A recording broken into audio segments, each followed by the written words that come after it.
It's great to see you guys. Wednesday is always kind of my favorite day. We get to grab this moment, talk about big picture stuff, especially when I get to insult half of you by calling you lazy because I know you're all running around with this like the busy virtue and how often we get to say we're busy and doing busy things. So it's gonna be a fun conversation today.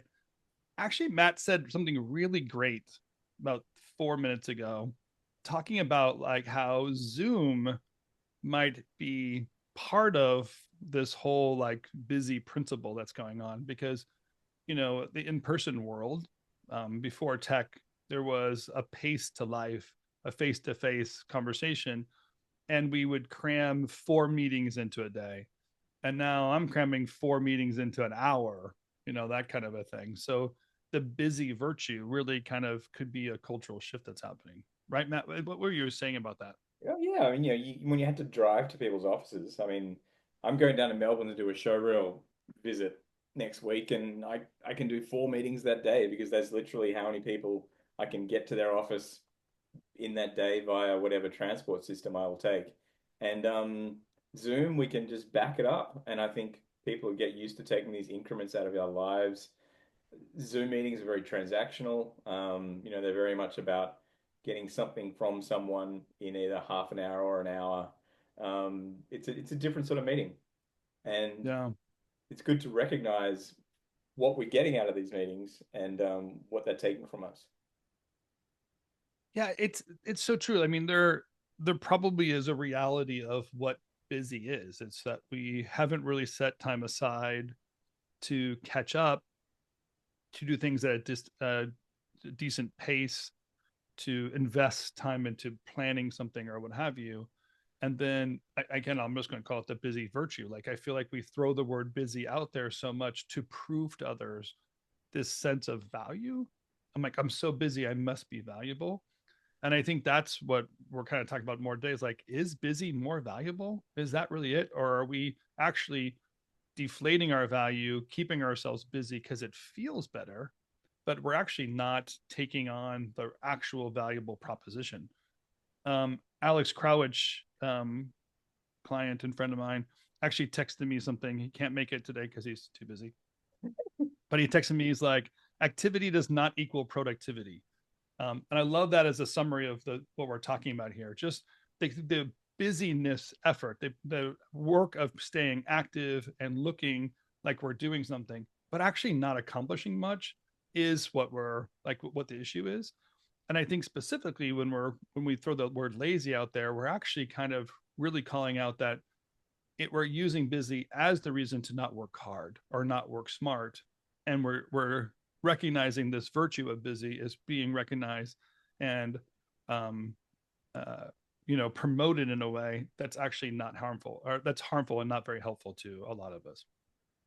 um, so I thought we'd jump in this thing. You guys, I'm happy to hear your thoughts as we're going through this. Um, but one of the first things I kind of pulled out, actually, Matt, this is your topic, so you should throw it out there. Is the yeah, throw that one out there, that the big bomb drop of um, Oh yeah, there was something someone said to me yesterday that well, busy people think it's their job to judge, and I think a lot of people, if you are busy, your time is very valuable.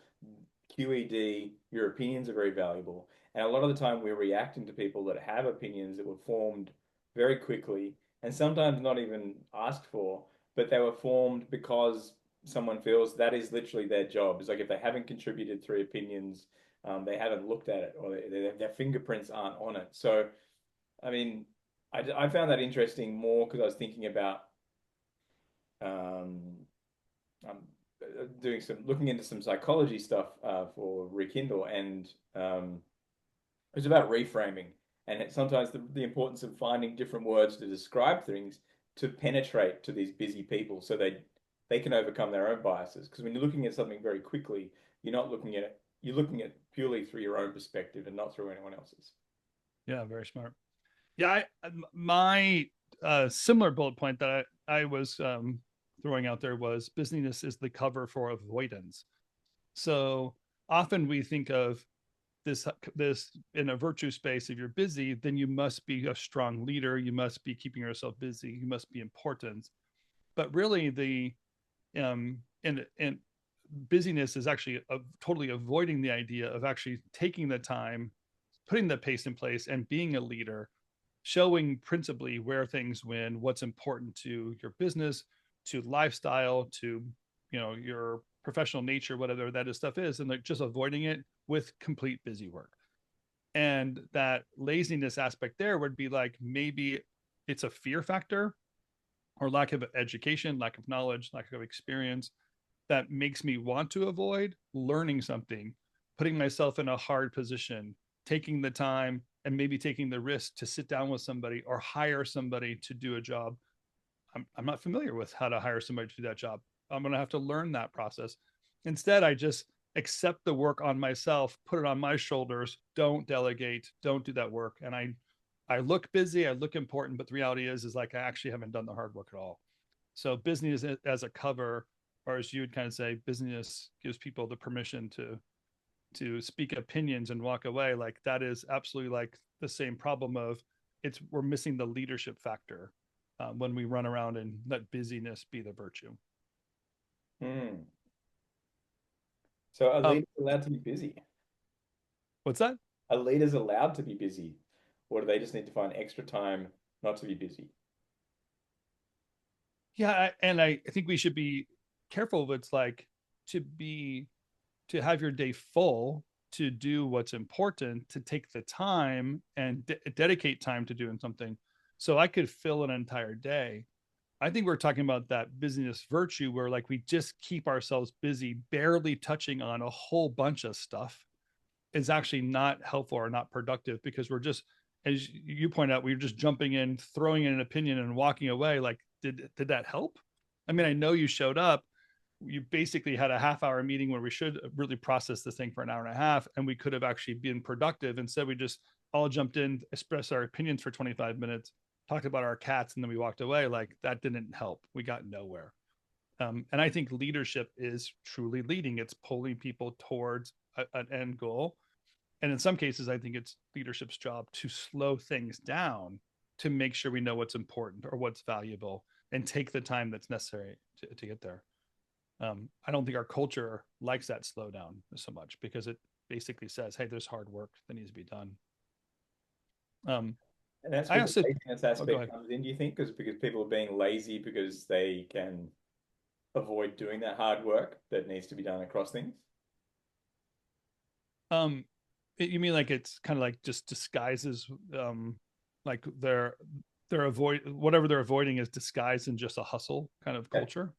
Yeah, yeah, I think so. I mean, I think honestly, business can be just be a form of procrastination. It can be dressed up as productivity, but actually, I'm filling in my day and telling people I'm busy, and I'm actually just making an excuse that I didn't do the job. And the first thing I hear or could say to somebody is like, I'm really sorry I didn't get to that. I was busy. Hmm. And we've let that become an excuse to actually not be productive and get done. So you can actually hide and procrastinate just by throwing that virtue out there. I'm super busy. Sorry. Yeah. Um, the opposite of that obviously is being um, somewhat proactive and strategic with the work you're doing. Instead of filling up a time because it's available, using time wisely and knowing what the intention is for a meeting or for a conversation or for a protocol. um and if you're looking at it and you know specifically what it is, you limit the time needed to discuss it and make progress as much as possible, but allow for the time to answer questions, put the principles in place, maybe discover something. An easy example of this might be is like pre-production meetings. I don't think I know any company that does pre-production meetings like we did 15, 20 years ago. Um, easily early on, this would make sense where the technology was something that you were actually trying to discover or overcome.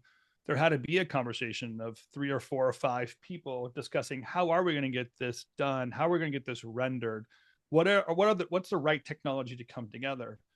um, what we've kind of decided as an industry is, okay, now that we have a standard and computers are fast enough, let's skip that conversation and just stay busy. Let's just push stuff across these render blades and have people just do 3 or 4 or 5 times the work than was needed and produce hundreds of elements that only 50 of them are going to be used, but we all stayed busy for them. Mm. Instead of understanding there was limited resources and those resources were valuable, let's be smarter before we get into that productivity. We would have pre-production meetings. Um, that there's just the fact that that's gone currently in our culture. I'm going to guess with the new shift in technology that's coming up, there are more pre-production meetings necessary. And I don't think we're having it. I think we're having people that are isolated, investigating and looking at things. And then right now they walk into a busy culture and try to convince somebody, hey, maybe we should try this. Maybe we should try that. While I'm doing what you're asking me to do, I'll also do this on the side because the technology has the ability to keep up with that speed, but we're actually not taking the time understanding and measuring what that effort is and see if we're making progress. So we're actually hurting ourselves and slowing ourselves down and our progress down by doing that. Mm. So that's like, to me, like that's probably the first easy one of just not recognizing what hard work might look like, and hard, slow, valuable, um, what would be uh, investment of time in the right way, so I get a return on it. That might be a nice like antidote to that busy culture. We're just throwing out virtues and opinions and walking away without making Yeah, any I mean, progress. Ryan talked about people being gasped in the real world, and how that might affect things. And we're doing it at Mighty Nice. We do something because we have two of our creative leads live out of Sydney. And at the beginning of a job, we actually call everyone in. So it's like the Avengers assemble for the first week of a project, and they'll physically come in. So that first week is all about being in the studio and solving it. And then everyone can fly back to their planets for the remaining 4 or 5 weeks. Yeah. Okay, so another question I know that we're probably asking ourselves is, but what if I actually am busy, right? What if I have committed our time, or when I'm thinking about what I need to keep my company going, what I need to make cash flow, I know maybe I can't handle it. I only have 10% capacity left, but I need to say yes to that project to fill in the blank of money or utilization of team or whatever. And I say yes to things beyond what I'm capable of doing. What if I actually just got made myself too busy? How can I correct myself that way? Or what was the better solution than just keeping myself busy to fill in that blank? I guess you need to look at the, priorities and what's actually guiding you towards what you want to do. Where does your money actually come from? Yeah. There's lots of things we think we can squeeze in the cracks to uh, to make us a well-rounded working individual. But when it comes down to it, something may not pay or may not pay off, and that's you just got to look at whether it does that. Yeah, for me, like I think you're hitting on the right principle there. It's the thought process of, hey, what if I would actually have to make a decision on which projects to do or not, which clients to keep or not. And I feel privileged that they like me, they're willing to give me work. I'm afraid to say no to something, or harder, I'm afraid to let go of my team. I'm taking on a bunch of unhealthy projects. I'm not going to make the margins. So the company's going to struggle for a little while, but my team stays busy. So if my team is busy, then we're busy, then it's working. Instead of recognizing, no, there's a quality to the right projects with the right people and the right value or the right money, and knowing that's what you're aiming for, not to just keep everybody busy. So that busyness really kind of like pushes and creates a lot of harm within the company. Financially, it can really destroy a company, and people are just burned out for what? For nothing. Um, but I know that the hard work would be facing the truth about the client, about how you're perceived with that client, the real work you'd have to do in sales to qualify that client or create more value in the proposition, or look at your team and restructure your team to fit the needs. All of that's hard work. It takes a little bit of time. I don't want to get there. So let's just stay busy. Let's just have everybody work 60 hours instead of working a solid, valuable 35 hours and then knowing everything's going to be okay. I think if we also suffer in that feast and famine, we can't imagine letting something go. right? Because that might be the last project we receive for a very long time. How do we know that something's going to fill in behind it? I better say yes because I'm just afraid that if I say no, I'm not going to have that resource available. Yeah, there are echo. We were talking about internal projects the other week as well. And I think they can become space fillers like that, where it is a matter of a company founder or creative director scrambling around trying to invent a project to keep everyone busy and everyone doing stuff when maybe you don't need them, or maybe you're doing the wrong thing. Yeah. And in that same mentality, that mentality leads to a fear of technology taking over your job.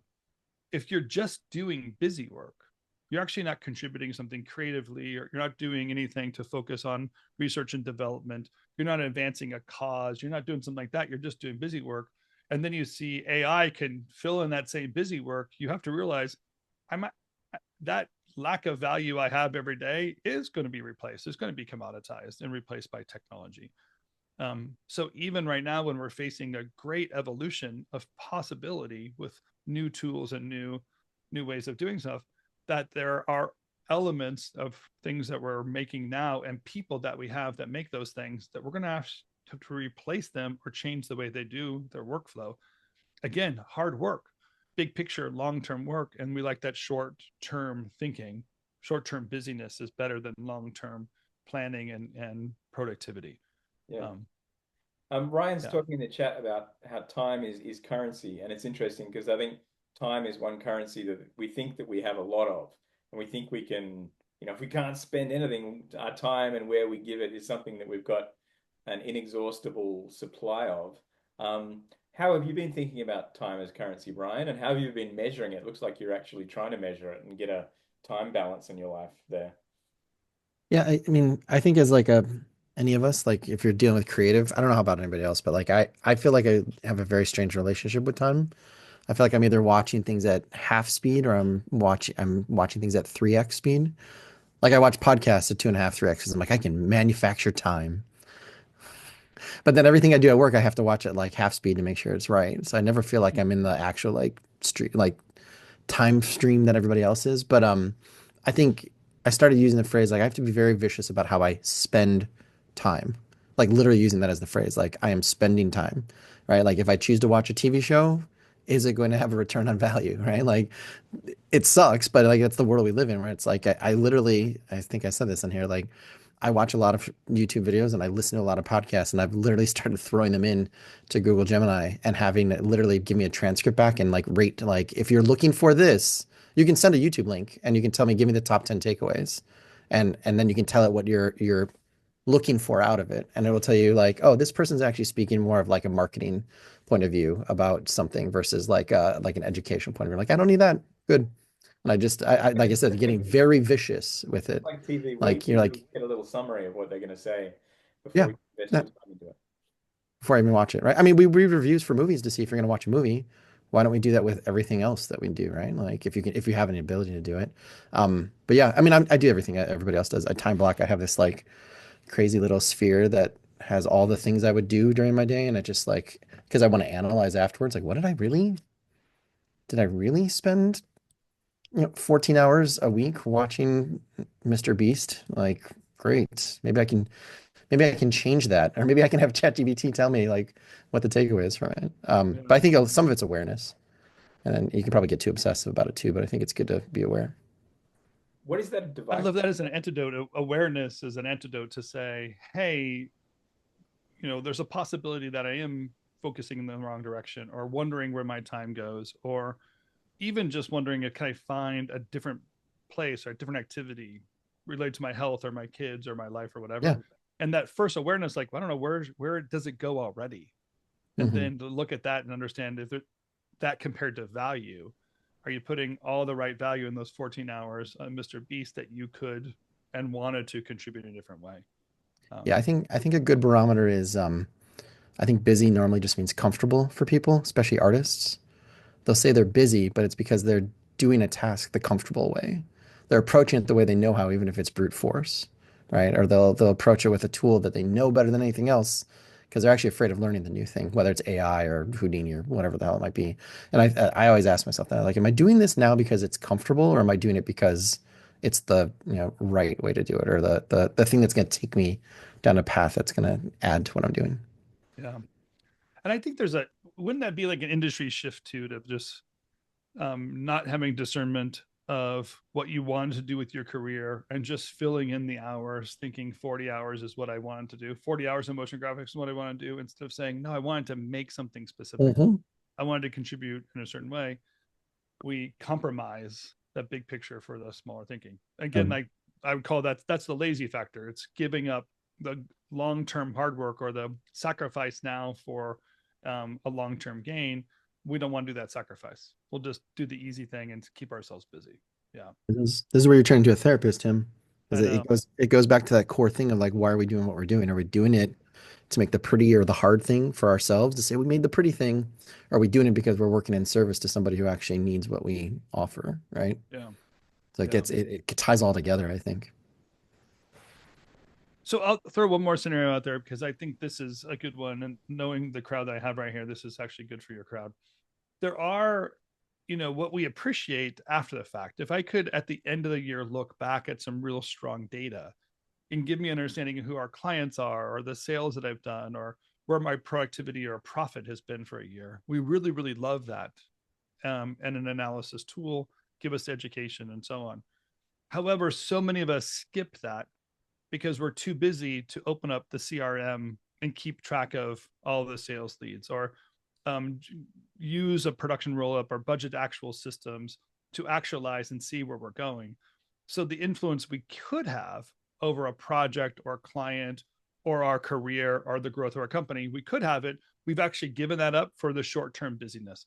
And I think we really kind of like don't play that game very well, where there are really systems are okay. We probably, if you look at your bank account, you probably spent hundreds of dollars on systems. The membership fees that we're paying to have all this damn stuff around us to help us keep track of it or make us productive or whatever. And then we actually don't contribute into it. We're actually not keeping up with that and putting that in a measurable way, or taking the time at the end of every month to look back and reflect. Time every week to make sure that that's up to date and accurate, and then time every year to project and move forward and look at that data. We don't take the time to do it because we're too busy. There is a hard part of that. There's a hard part of that because there's a stress in that conversation of saying, well, do I actually want to take the time, look at what's necessary to keep my company going? That might scare me. I have to generate $4 million this year. I don't know where it's going to come from. Never mind, never mind. I don't want to talk about that. I'll just go make the one phone call I'm going to make, and I'm going to talk about that one phone call to everybody for 5 days. So it looks like I've been busy talking to that person. Oh, they wrote me back. I'm going to run in and tell everybody the person wrote me back. Like, okay, well, are we just filling in minutes and hours of little stuff instead of big picture? Are we moving the ball forward? Should we do something strategically? Should we be posting something on social media to take care of that? We're not thinking that those aspects and that stuff through. So to me, like, the antidote is the systems and routine part of it. I know in a 20-year practice, and many of you have seen these systems and routines we put in place. I know when companies keep up with those really basic systems and the weekly routines, they remind themselves what they're trying to do, where they are, good or bad, and then they can fix it. And taking those half-hour meetings with your team or with one of us and having that conversations and projecting that out. The projection is the key element, where it has to come from inside of our imagination, imagine what it needs to be, solve that problem proactively, and then go out in the real world and act that thing out, is the right solution. But I can tell you how many people skip their weekly meetings with me, or I get on a call and they didn't quite get to it yet. And talking about a waste of time, that's a waste of time to have the meeting structured and not put that aspect into it. But the big picture is gone. And so that slower big picture things that compromise for that short term busyness virtue. Yeah, Ed. Ed says, yeah, but all those meetings keep you busy. You're right, right. Then you have to have a meeting about meetings, right? We don't want to just have a meeting culture thinking that meetings are the solution to everything. The intentionality, the agenda, and no, it's starting and stopping, right? That's the key aspect of like, is it productive? Let's be smart. Have a start, have a stop, get through the agenda, give you your time back, that kind of stuff. Those are really important aspects to it for sure. I've learned that really the systems and routines are the backbone of freedom. They create the space to think and grow and lead. Without them, you're just going to spin and spin and spin. So if you're actually looking for time and looking for more value, it actually is in those systems, routines, and that focus that you give it the attention. I know it's crazy. I know that we have to get 3 cups of coffees in our body before 9 a.m. to get through this busy day because every half hour we're going to have a meeting.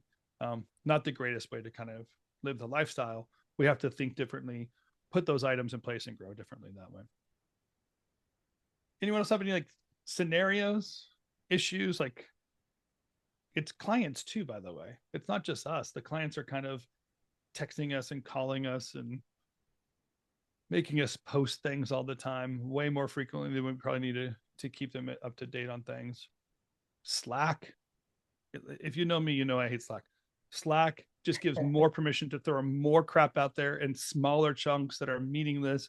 And then I have to take the time to read through all of the banter to find the things related to me. And it's just like all a time suck.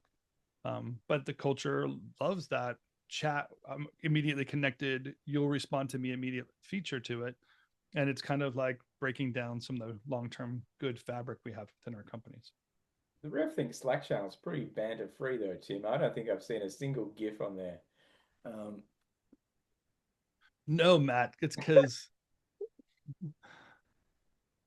come on. I'm not going to go. Someday I'll tell you all about how bad Slack is for you, Okay. but I'm not going to go that way today. But it is the Slack culture, let's just say, is part of it. Yeah, no, true. You can spend a lot of time thumbs upping everyone. Yeah.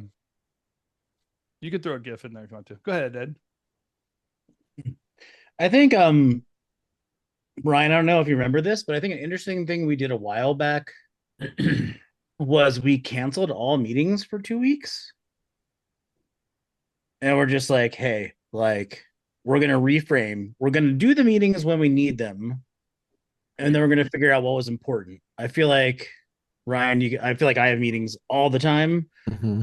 Ryan, you could probably chip in of like if you felt like that helped or not, but like I feel like that got rid of a bunch of not garbage meetings, but like at least now we have a business development meeting. We know that is to talk about like what next steps do we need, what decisions do we need to make to move things forward. We have a pre-production meeting that's like, hey, if this job comes in, what do we need?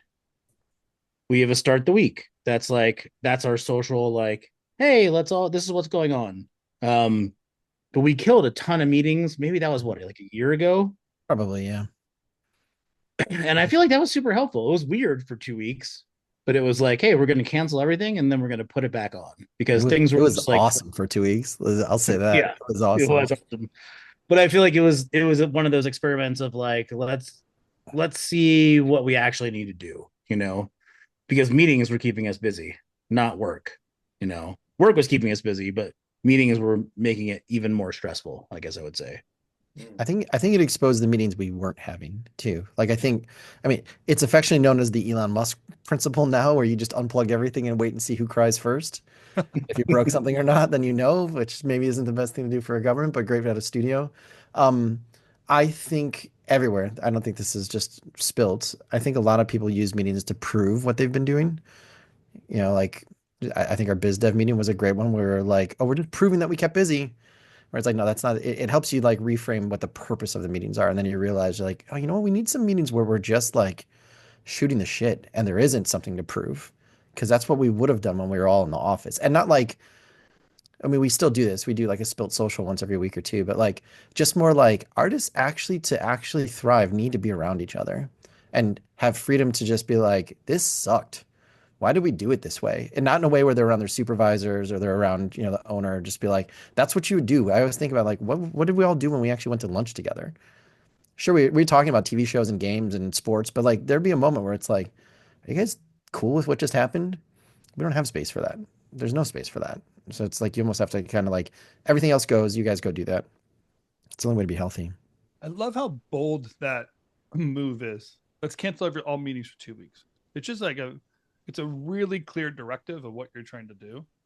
And then to rebuild it, you can you can put the building blocks in place of intentionality, can't you? Like here, we're going to be very intentional because if we're going to reintroduce this thing we all feel victim to, it better be a worthwhile thing to show up to, because otherwise not doing it feels better than doing it.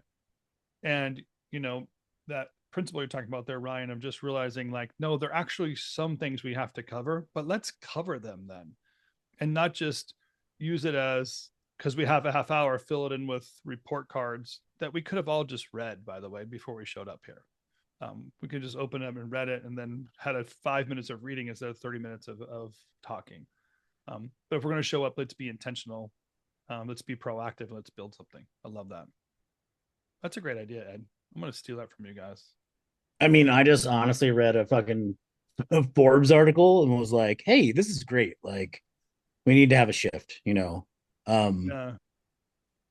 And I can't say that everything we do is always 100% focused, because like things bleed into other things and things like that. But like I do think it helped. And even just having this conversation now is like making me want to like go back in and like be like, hey, I should look at the agendas and all the meetings and make sure those are right and we're using the time right, you know. And if the meeting is 5 minutes because that's what it needs to be, great.